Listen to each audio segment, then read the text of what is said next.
The WebSmart IDE lays out a few different panels and buttons right off the bat. Each is designed to streamline the web development process. The largest and most central panel holds the code for the open project.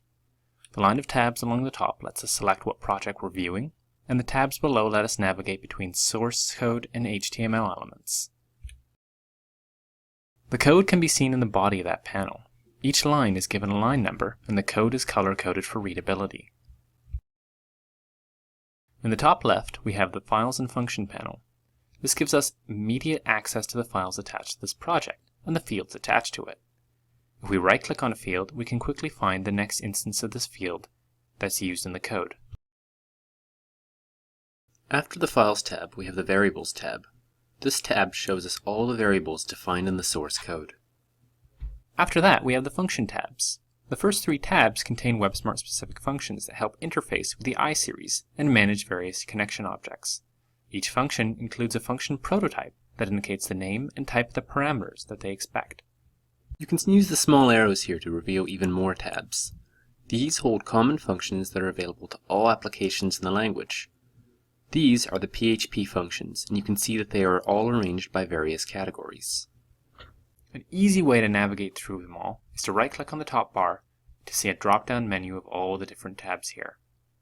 To the lower left, we can see the Utilities tabs.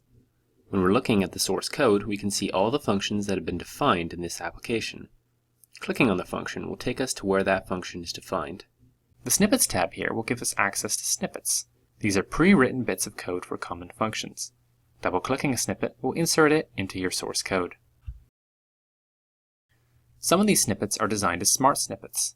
These snippets let you use a wizard to customize the code before it's inserted into your program.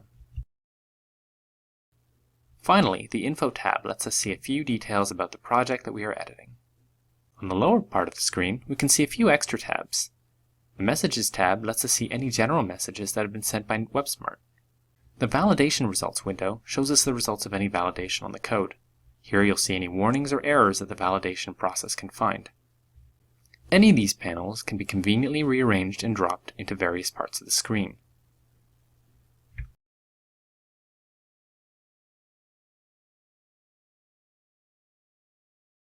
There are a few windows that can be optionally displayed. The Debug Watch is where you can watch different variables if you're using the debugging features. And the Z-Ray window will give you access to various Z-Ray messages if you're using Z-Ray integration. The File Browser allows you to manage and navigate files through your FTP connections. The Repository allows you to manage iSeries files that WebSmart has saved details from.